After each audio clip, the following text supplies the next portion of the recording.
tentacles come through his face and then they retract and his limp body just drops. It was something descriptive like that. And I was so excited to see that.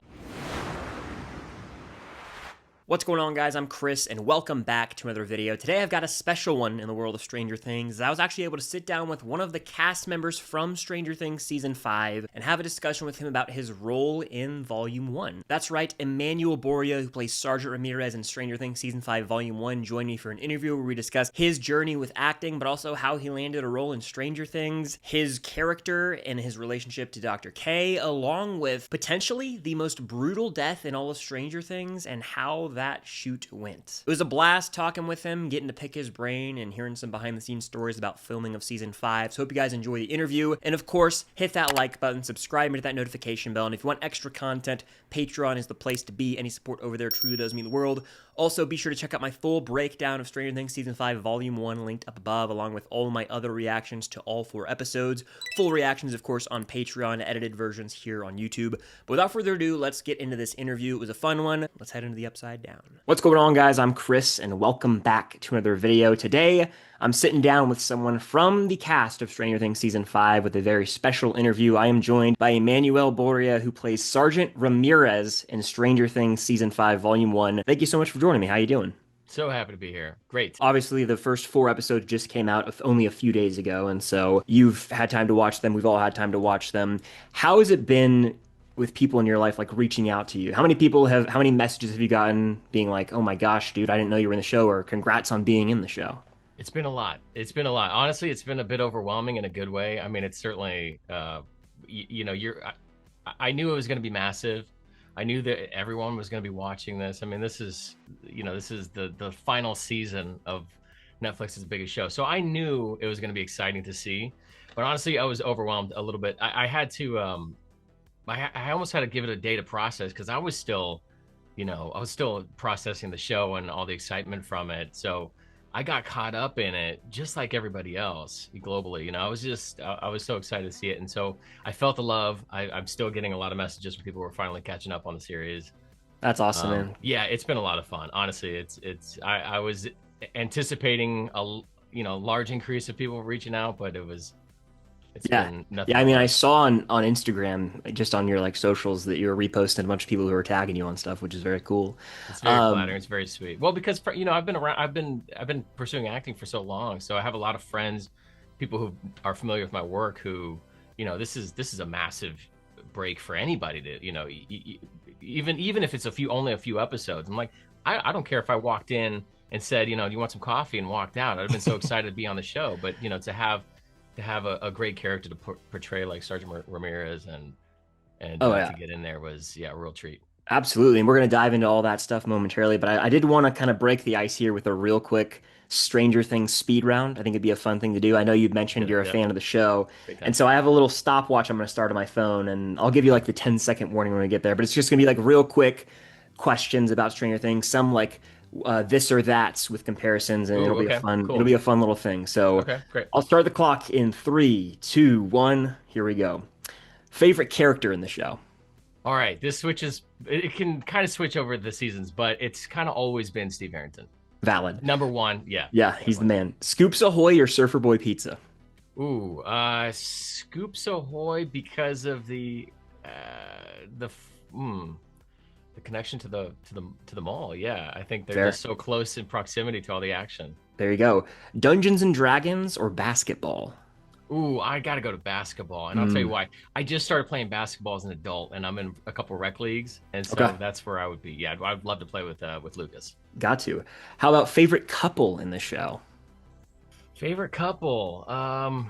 Man, I've always been. I had a Jopper. Yes, I want to see. Yeah, I do. Yeah, I'm a big Jopper fan, and I'm hoping for a big payoff with them. Oh man, I hope so. I'm worried like you. I hope so. We hit the minute mark, but I have a couple more I'm going to ask you anyway because this is fun. I'm chatting. Gatorade or Dr. Pepper? 2 drinks that are featured in season 5. I noticed. Listen, anybody who likes Dr. Pepper needs to put it down. I don't understand the appeal to Dr. I'm sorry, you're a Dr. Pepper lover. Yeah, I got to end the interview. No, this is it. Goodbye. No, I don't know. Dr. Pepper has never been my jam. So Gatorade. Fair. How about Kate Bush or Metallica? Oh, gosh, I'm gonna go with Kate Bush. I'm gonna go with Kate Bush. I think there's the nostalgia factor of some of the songs. You know, the new Tiffany track that's been playing Yeah, this season. yeah. I was just telling my family, I was like, I had a record player. Like I remember as a kid, for some reason we had this record player with only a few songs, and that was one that I put on repeat until I memorized every lyric to it. So Mm-hmm. yeah, I'm gonna go with Kate Bush. Well, it's funny you mention that because the next question is favorite song in the show. He does the opening, like the Yeah, title. Yeah, yeah, I'm gonna go totally. with. I mean, they're the soundtrack to this series is insane. Truly, It's anytime I hear that the music kicking on, I'm like, this is gonna be great. And the new Have you music had a this chance to season, meet the composers, Kyle I Dixon and have Michael Snow? not. No, Okay. only only watching interviews. Like Yeah. I was like, yeah, I never had an opportunity to, but I would have loved that. Man, they're geniuses, just what they've done. And then two more, Back to the Future or Star Wars? It's a toughie. I'm a Back to the Futures Okay. person. Yeah, big time. And Star Wars was I missed the hype of it as a kid. So like I was very late to the party. Hmm.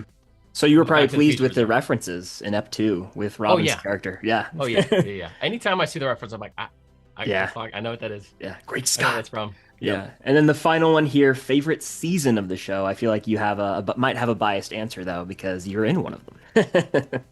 So even if I was not in it, I would say the way season 5 is starting off is really applying for a number one position. I mean, it's so good. It's so good. And I Oh love yeah. that they start right into the action. The team's finally all working together. Hmm. You know, it's like there's no time to have their side missions. I love seeing that, and I think they're setting the bar really high. Although before season 5, I would have probably gone with season 3.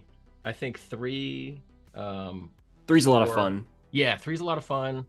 They introduced a lot of fun stuff. 4 just because how they turned up the notch Yeah. on everything, and then 1, 2 probably in that order. They're all Awesome. I Well, mean, they're all so much fun. It's hard to do. I mean, it's it's really hard to like. I was yeah. thinking about this. I was like, I don't know how I would replace it, but season 5 right now to me is I mean, fair. I cannot wait to see the rest of it play out next month. I mean, it's honestly, it's already in the making of being something truly special. And just based on what I've heard from interviews about that finale, I'm like that. Oh, that's oh, gonna I wreck can't me. wait. It's gonna I wreck me. can't. All of us. All Oh of us. Are you man, kidding me? yeah. Now I want to talk about your acting journey a little bit before we get into getting cast in Stranger Things. Sure.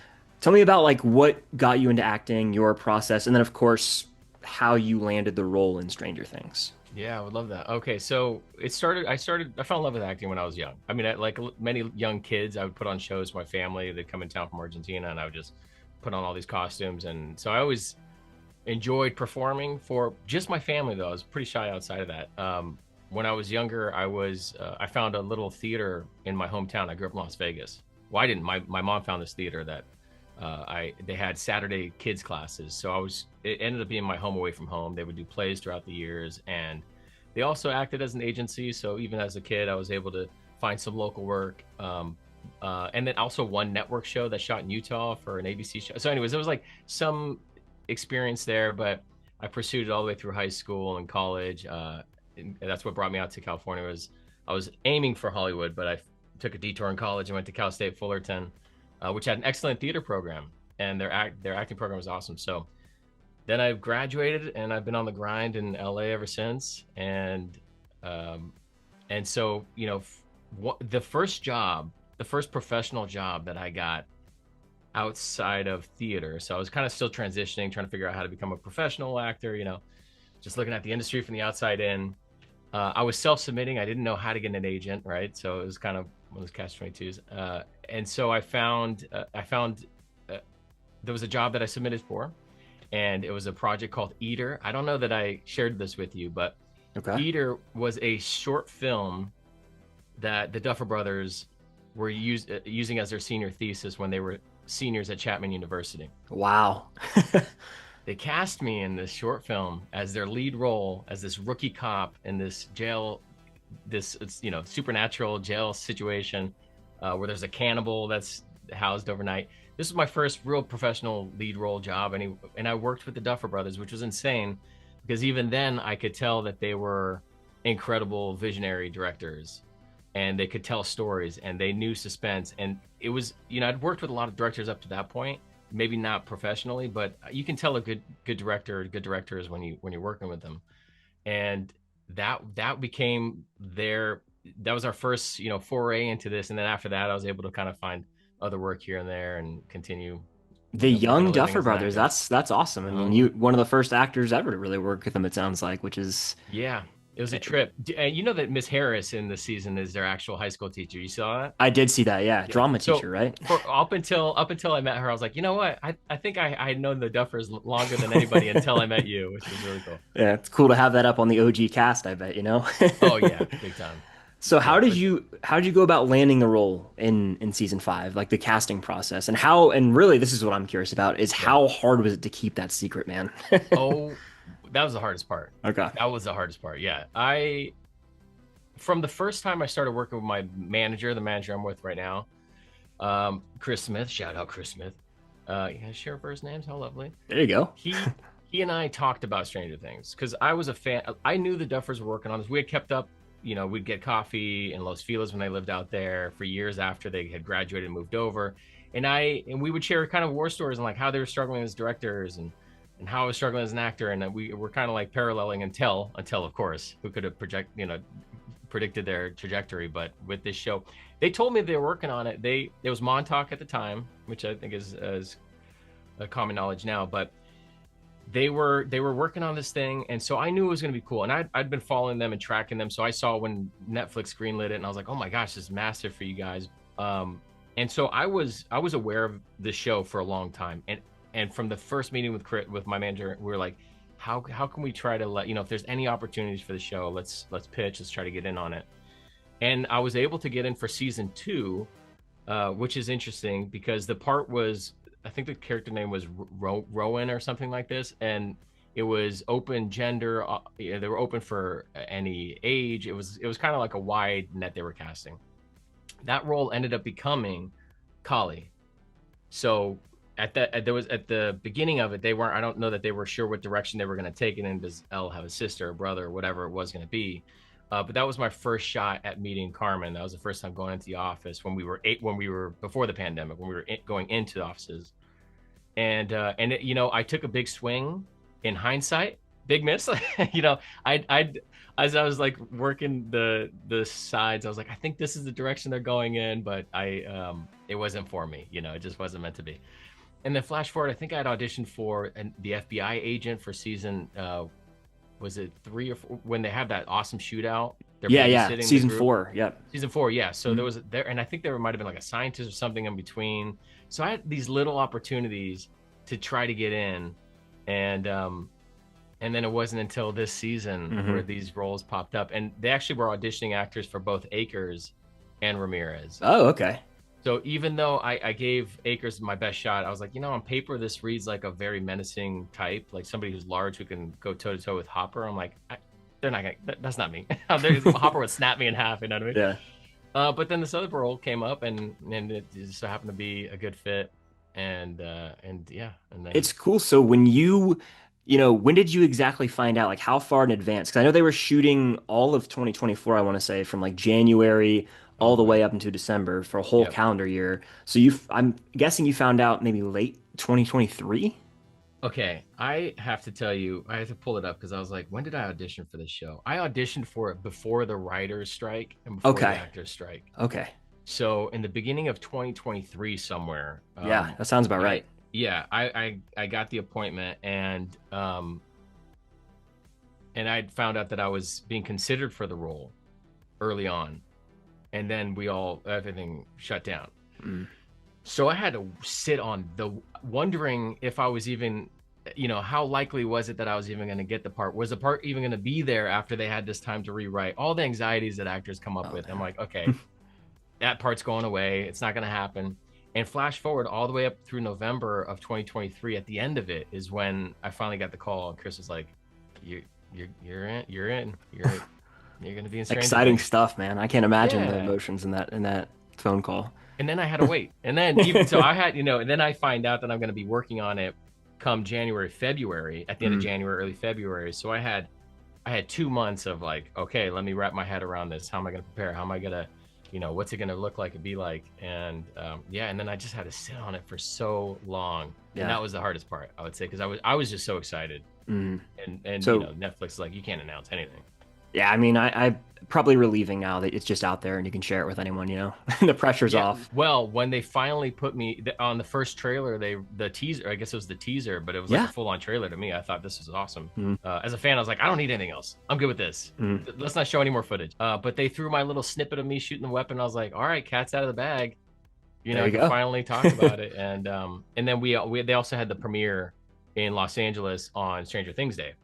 Yeah. And at that point, it was like, okay, all bets are off. Like we're here. We're obviously part of the cast now. So Yeah. there's a little bit more. Full sending on that.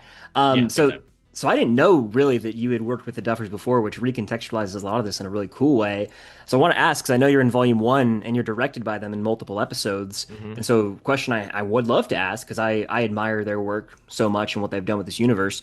What is it like being directed by them specifically as Sergeant Ramirez? And is there like a one piece of directing advice that really stands out with you? There's a scene, I believe it's in the 4th episode, where your character, who's with Dr. K, played by Linda Mhm. Hamilton, and she's in a lot, you have a lot of scenes with her. I'll ask about that in a second. Feel free to get into it. Your character has like a brief moment where he kind of stands up to her. He's like, you know, it might not be right to use these kids as bait to try and capture Elle. And then she kind of comes over him, talks him down a little bit, and your character kind of just, you know, backs away a little bit. I notice a detail in that scene as well, where your character's with Colonel Sullivan, who's higher up rank than your Mhm. character, right? And so he also is like, wouldn't it be smarter to go find Akers? But Dr. K is like, no, no, no. She shuts that down, and he kind of just silently salutes. So I'm thinking, and I don't want to get ahead of myself here, that something with Dr. K's past will be revealed that could be interesting. I think that she's got some history with, you know, the military. Who knows? She's definitely got a lot of respect. But with your character in that scene, do you remember like how many times you might have had to shoot it, or where the Duffers gave you like a piece of advice that really stood out? Yeah, I remember all of it. I actually am thinking back, immediately went back to the first time I worked with them on the short film. I put you know, you have to put a lot of trust in the director, and they also have to trust the actor. And there was a moment where we were on set, and it was kind of an intense sequence, as they love to do.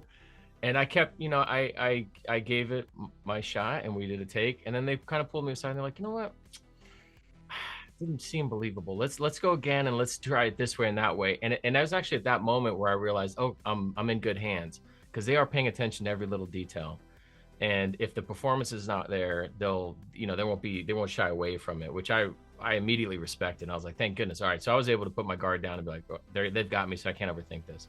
And they always had their little powwows. I would say even when they were student filmmakers, they would have these little walk and talks where they would kind of, you know, veer off and go discuss something. And I always thought I thought it was amazing, because their minds are so sharp, and hearing them talk story and figuring out shots is exciting for me to watch. And then flash forward, I hadn't at this point been able to keep up with them.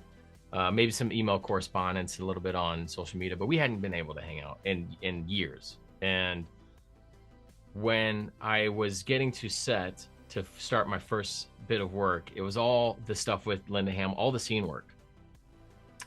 So we got all of that done in the beginning of the year, which I don't know at what point I learned that it was going to be Linda Hamilton playing Dr. K, but when I did, I was excited. I was nervous. Yeah, I was gonna ask, how nervous did that make you with, you know, being with Sarah Connor from the Terminator franchise? Oh yeah, it was. I was like, okay, this is gonna be intimidating. She knows, you know. I just kept picturing myself locking eyes with her and wondering what that was gonna feel like, you know, seeing the intensity in her eyes. And I figured out what that felt like. You know, it was scary, but in that scene that you reference, that was an exciting day. It was an exciting day because we were clicking. Everything was working well. At that part in the beginning of the school year, in the beginning of their production dates, I think their pace was a little, all right, we're taking our time. You know, their shots are like, one scene could take a lot of setup, so the camera's dancing around, Certainly. the performers are moving. There was a lot of that. But I felt like they were moving at a more leisurely pace. Flash forward to like mid production to the end, it was an entirely different experience. It was insane to see the difference. Also, the production was bigger. We're at the Max Z. It was like a lot more things happening, which we can get into that later. But that sequence with Linda Hamilton, there was a moment where we were just we locked into one another, and I could feel it as a performer. Sometimes you can feel like, okay, I kind of got lost in that. It felt right. And then I remember they were like, cut. And this is on my coverage. We had already kind of covered the rest of it. And I kind of stepped back, and Linda gives me that was good look. And I was like, oh my God, okay, that sounds good. And then I look over at the Duffers, and they kind of round the corner from Video Village. And I'm like, all right, that's very nice. We're good to move on. And so I was like, all right, I feel like we'll see how that translates, if it turns out the way I feel. And that has to be reassuring, right? For sure. Yeah, totally. Yeah. And I love that Ramirez had this moment. It's like we see the military, especially within the Wolf Pack, which is what they call the Lieutenant Colonels and Dr. K's soldiers. You can see them with the beanies and the tactical vests. For a soldier to stand up and say, this isn't right. This is, I think at the time I wanted to say, this feels like criminal and we shouldn't be doing something like this. But of course, it's Dr. K and Linda Hamilton behind those eyes. It's like, and also I can get in a lot of trouble. It's like, you can't speak against your, superior officers. So it was fun finding the levels within those little scenes. Yeah. And so you referenced like the Max Z, the whole military base in downtown Hawkins. I would love to know what it was like walking onto that set, because historically this show, when they film things in like the downtown Hawkins area, it's in Jackson, Georgia, which is where they film. But for season 4, I'm aware they had to like do a whole scan and create like this backlot, because obviously spoilers, and because of the scale of the season, they couldn't shut down the city for that long to film like the whole Demogorgon attack. So what was it like stepping on a set? I imagine it was somewhere in Atlanta in one of those big studio lots that they created. But do you remember like your first time walking and just being like, man, this is unlike anything I've seen in terms of just the vision and the absolute scale of this set piece? There was so much of that happening. I got a glimpse of it before, because like I said, I had started work in the beginning of the year, and then we did a soft drop, and I picked up later on down the road. And so I got to see Max Z as they were building it. So piece by piece, every month I was there, it was like, oh, look at the what do they call them? The containers, the big metallic containers, the shipping containers. Just kept getting higher and higher, and then there was all of a sudden now there's a giant blue screen around it. But the set itself, seeing Radio Shack, again pointing these things out, I was geeking out. I was like, oh my gosh, this is massive, and yes, to control all the elements, well, I should say all the elements. It rained a lot, so they couldn't control that. There was major production setbacks in the beginning of the year because they just got flooded. But that backlot was incredible. It was and so much fun to be able to step into that and not even have to use my imagination. I'm like, oh, here I am. I'm surrounded by 100 different soldiers and all these things happening, and so I could feel the scale of it. And I was like, this is really exciting. And the fact that I knew we were going to be attempting a oneer within that got me real excited. Ever since, I was little, I would see these oneers. Children of Men, of course, was one that I brought up to the Duffers while we were working. I was like, this is giving me Children of Men vibes. And they're like, yeah, that's one of the references. I'm like, yes, I could tell. But yes, knowing that was going to be one of the things we were going to be working on, everything just got me so excited. And every day I felt like, I feel so grateful. By the way, the first time we were shooting inside the sound stages, they had the entire lot, the entire studio was Stranger Things. There was no other production on set. Wow. I don't know how many sound studios they had, but it was incredible to go in there knowing this is all for this series. And yeah, so like logistically too, because I know Ross Duffer, he posts on Instagram all the time updates, and he said that Sorcerer, which is the 4th episode of Volume 1, he was like, it was the most logistically insane shoot of our lives. He talks about how ambitious the episode was, which certainly when you see sort of the big swings they go for character-wise at the end, but in terms of that, like, you can attest to that. You were right there, like logistically trying to pull off like almost various oneers within, with like, Mike and Derek and Joyce walking around while there's Demogorgons leaping overhead and a Humvee and gunshots going off. I mean, there's just so much to tackle there. I imagine those days on set, I mean, because they are very, detail oriented, the Duffers. I mean, do you remember how long you would be on set for at times? Like how many times you had to run it back with some of those takes? Oh, it was what do they call it? The convergence was like it's funny the way it edits together. It's just like a split second, right? But it's the moment where all the soldiers are coming together. It's when we find out that some kids are missing right before it all goes down. That little convergence, I mean, it must have been weeks. Like, it's crazy to think about. Okay, in the beginning of the year, when I was talking to Duffers kind of about what was to come, they weren't even sure. Matt, I don't know if it was Matt or Ross. They're like, yeah, we're not exactly sure how long that's going to take. It's going to be a lot of work, though.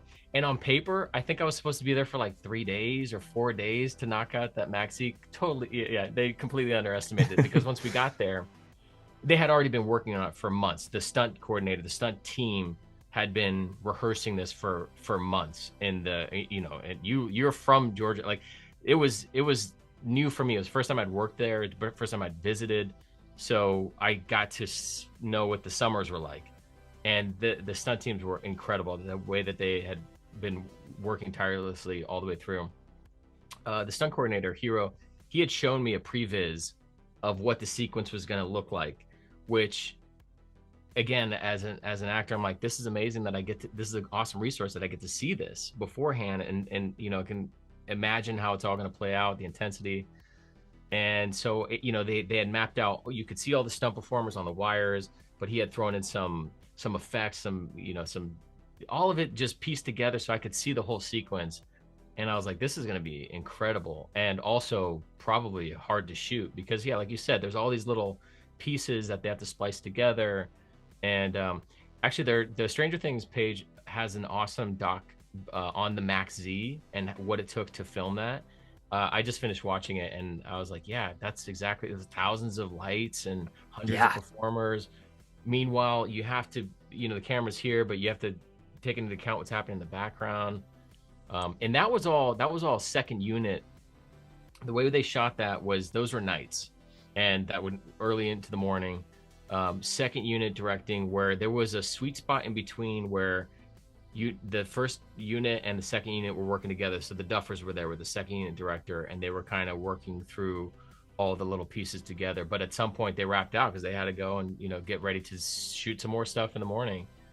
So it was logistically, I can't imagine how they put it all together, but it is impressive to see how it all came together. It really is astonishing. And I remember reading articles that were kind of teasing this episode and this whole sequence with potential one-take elements.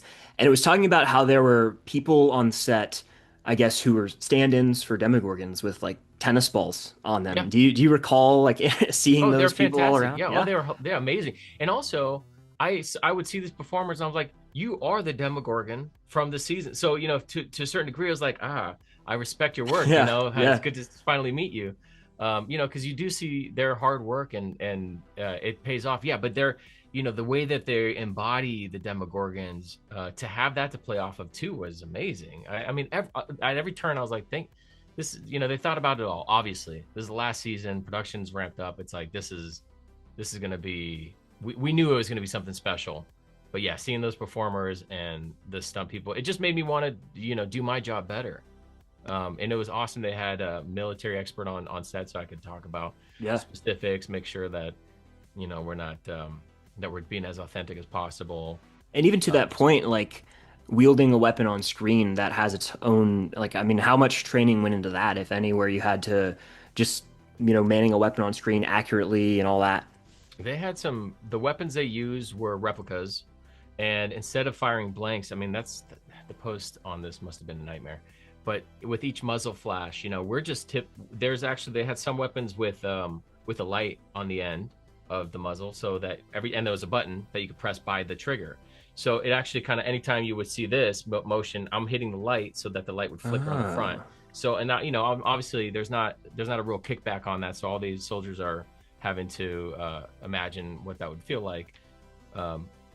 And portray that accurately, but yeah, there was training, there was discussion on as specific as like how would I salute or stand at this moment of attention, all those little things that you kind of figure out beforehand, and just knowing that as soldiers in battle, how would we react? Certainly. And it was a lot of moving parts. And of course, like once the demos start breaking through the riffs, it's like, all right, we're gonna do our best here. But it It might be not game looking good. over because I have to ask about the elephant in the room. So, well, before the season came out, I don't know if you know, there was a quote. It's from the Duffers talking about how season 5 has maybe the most brutal death of the Yes. entire show. And having seen Sorcerer, I would be hard pressed to say it's not your character's death after seeing that go down. I think it's, I mean, you never know.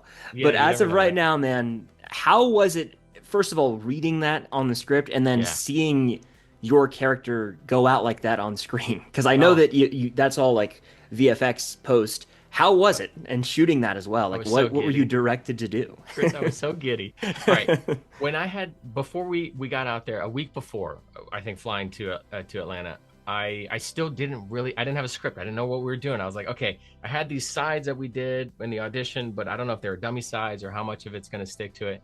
So I'm reaching out to production. I'm like, listen, I know the show is super secretive, but at what point can I see what we're doing? And they send the pages. Of course, everything's cut out. They're keeping the mystery alive, even for the performers, which I respect so much. But as a fan of the show, I'm like, I need to know more, so I'm trying to figure out clues. But they sent me just the pieces of chunks that I'm in, my character's involved in. Okay, episode 1, I'm going through it. I'm like, oh, perfect. This is the scene that I kind of auditioned with. And it's a little different. Obviously the names are different and some minor things. So I'm like, okay, I'm familiar with that. Episode 2, same thing. And then I'm like, so those are the things I auditioned with. What else is coming up? Like, I don't know. So, I'm reading through and I get to the Max E stuff and I can't turn the pages fast enough. I mean, I was so hooked into the excitement of it, and you can visualize, you can kind of imagine how the series is going to tackle it. And I just got so carried away reading, and I was like, okay, what's happening? What's happening? There's explosions are happening. And then on the page it says, I think the description was something like, it was a badly burnt Ramirez is crawling when all of a sudden tentacles come through his face and then they retract and his limp body just drops. It was something descriptive like that. And I was so excited to see that. As I was turning the pages, I paused for a minute and I remember thinking, okay, I want one of two things to happen here. I either want to see, all right, Sergeant Ramirez somehow survives. He survives the battle and we're going to see where, or I want him to die a really like badass death. And it just didn't get any cooler than that. When I saw that, I was like, oh my gosh, just imagining how we're going to do this. And I will have to be acting that out at some point, And so flash forward, we're there. The day of, on the call sheet, it says Ramirez gets skewered. So I'm just seeing that, and crew's coming up. Are you ready to get skewered? And I'm like, yes, I think so.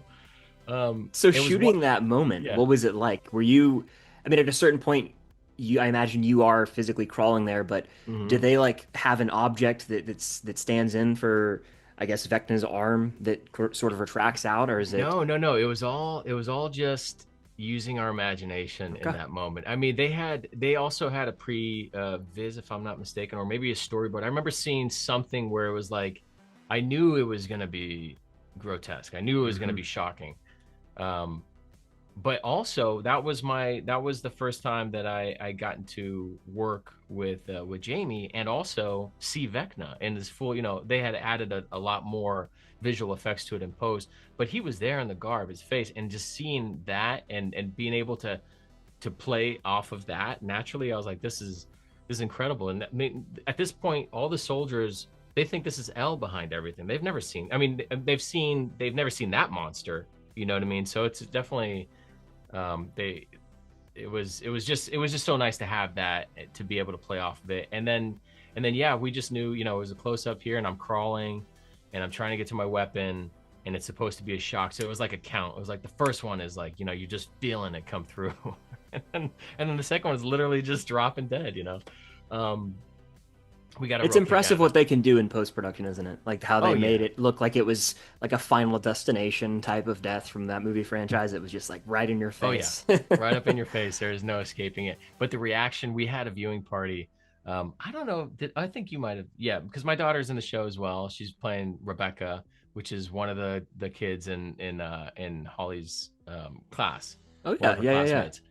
So we had a viewing party here. We put up a projector and we had 11 and 12-year-old girls. I mean, it was to watch that in a room full of our friends. Even I don't know that I made a sound for a couple minutes, because you anticipate, what's it going to be like. And I had a heads up from Jake Connolly's mom, who they'd been doing some ADR, and they just knew they were like, listen, it's gonna be a shock, it's gonna be memorable. It's gonna be, but nothing can prepare you.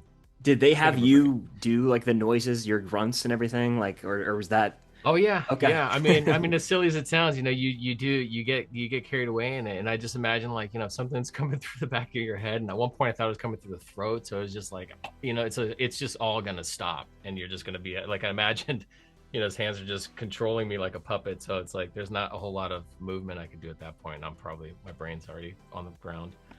Just insane to watch it. I need to get a freeze frame of like somebody was like, I think I see your eyeball in it. I was like, I don't know.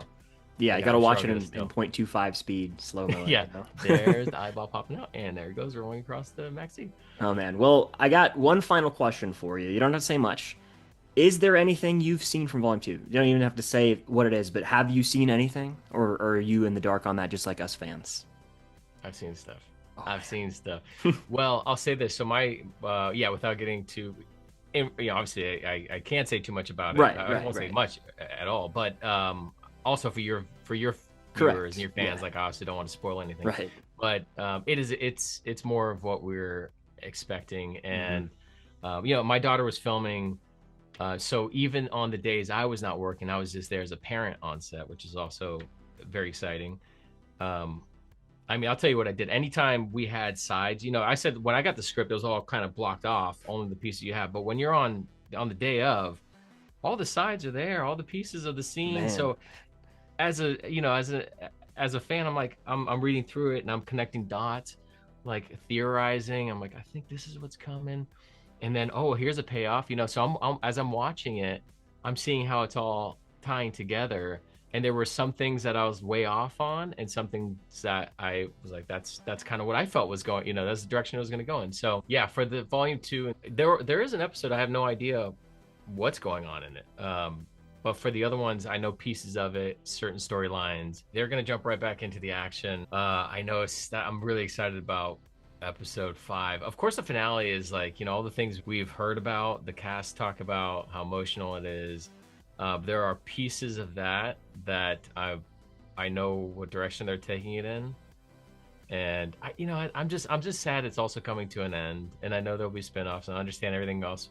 It'll still be exciting to stay within the Stranger Things universe elsewhere, but yeah, it's gonna be I think heartbreaking for a lot of reasons, but just saying goodbye to the show is gonna be hard in and of itself. Oh, it certainly is. And I mean, we'll be there before we know it. We got less than a month now to watch the next 3, and the finale's on its own. Your character obviously no longer here, unfortunately. Colonel Sullivan. I might survive it. We never know. We never know. I was gonna say, I mean, they've killed characters and brought them back before. Listen, you never know. You never know what happens. Yeah, I mean, Sergeant Ramirez, he survives. Colonel Sullivan, everyone, they come back.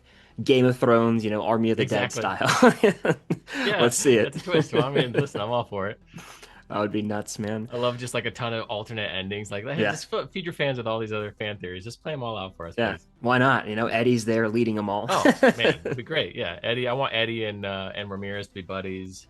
Yeah, that'd be great. That'd be so much fun. But overall, your experience on Stranger Things, would you say it's, I mean, I don't want you to have to pick and choose favorites from everything you've done, but it's hard to say it's the coolest experience you've ever had, potentially? Oh, no, yeah, without a doubt. Without a doubt. Even while I was there, I was just trying to appreciate every moment and cherish it all. It's just one of those shows. I know every actor friend I have would kill to be on it. And I'd been trying for so many years to try to get a piece of it, and for it to finally come to fruition and to be there. I remember walking in one of the studios and looking over and saying, "Oh my, those are the tunnels from season 2." Yeah, man. Like, oh, this is just geeking out over little details, and working with Sherman Augustus, who plays Lieutenant Colonel Sullivan. Mm-hmm. We spent a lot of time together, and he ended up being like a mentor of mine. He's such a pro, and he's been doing this for so long. He's so good at it, but he's such an artist, and just to hang out with him and be able to share stories and get to know one another was really special. And Linda Hamilton, by the way, for all the intensity, and we know her to play characters and how badass she is, such a bubbly personality. I Wow. was completely, because I was watching all her early movies, you know, as I'm like gearing up. I'm like, I just want to see it all again. So I'm watching like her first movie or second, all these other, you know. So I was expecting, I don't know what I was expecting, but we got to ride in a van together to set, and she was already outside. And she's like, oh hey, how's it? You know, I was just completely taken aback. I was like, oh my gosh, you know, you're so sweet and so bubbly and so, you know, it just beautiful to work with. But yeah, by far, this has been the most exciting project, and it continues to be. It just got more exciting. You know, it was. I got cast on it, and then flash forward as I'm about to gear up to leave. My daughter gets an audition for the show, and then we kind of find out that she's getting considered for the role, and then we kind of sit on that for a while. And then when she joined the cast, it was like I was already on cloud nine. Like, what else is there? You know, what else can I? Yeah, I I mean, guess the only Stranger thing Things will forever be special to your family now. it will be forever, Yeah. yeah. And it's one of those series. It's just going to be around forever. And I really am rooting for the show. And I think I'm so optimistic that they'll stick the landing the way that it seems like they are. And I'm like, there's not a lot of series that can do that and say that, you know. And I think it's smart. There's just so much the way they cranked everything up as the cast got older and the audience got older. They adapted with that and they brought in more of what the Duffers love and the horror aspects that they love. Yeah, I mean, it So it's comes up just all the time here on my channel and in streams. It really is the show of a generation. Like every show or every generation kind of has that movie franchise, like yeah, the original Star Wars trilogy for people who grew up then. This is right. like the thing. It's been around since 2016 and an idea since long before then. And to witness their vision, you know, come to fruition here and the obsession from what we've heard with them Oh man, sticking the landing. yeah, I really do think they're going to deliver for fans because they want to deliver for themselves based on what I've read. Like absolutely. they're obsessed with, you know, they themselves are fans of the show and they want to, you know, Yeah, be and I pleased. and I love that they're so in tune with their audience, you know, because they've said on interviews, they're like, well, if we're gonna kill off a character, we've got to consider what that's gonna be for the fallout to that, and do we want to see that? Does our audience care to see that? You know, so they're really selective about all these things, and I know that this is a show that's important to everybody. So, but yeah, the hype in gearing up for. Like I knew it was a massive show, but it was really when you start seeing like the global excitement and all the different events and the merchandise, everything, you know, which was exciting. I was also so excited for the Duffers because I remember them saying when they were kids and, you know, Batman came out and they had the action figures and Happy Meals. Well, now it's their turn to have that, and So in a way cool. that who could have ever predicted that, So cool to you know? see. But yeah, man, Blew my that mind. was fun. I'm glad we got to get together for that and Same. talk season 5 and you know, we'll see how the season comes to an end next month. But thank you so much for joining me. If your audience, if you're interested in it down the road as the rest of the season wraps out, be happy to come back, or even with my daughter because she would have some fun Yeah. stuff. She has a whole different perspective Yeah, of course. on That'd be it, awesome. and it'd be cool to do, you know, either a joint or a single or whatever. You just let me know. No, I'm certainly. happy. I'm Yeah. a fan of your work, and I love how much you love the series as well, and I appreciate. I knew this was going to be a fun chat, so I Yeah. appreciate you Well, thank bringing you me for on. joining. And Of course, of course, if you guys haven't watched season 5, go do that. I don't know what you're go doing, do it. getting What are you spoiled. doing? Of course, Sergeant Ramirez right here, played by Emanuel. Check him out on there, and stay tuned for lots of other coverage from season 5 coming soon. Potentially more interviews down the line with Emanuel and others, and so it'll be fun to see. But until next time, we'll see you on the other side of the Upside Down.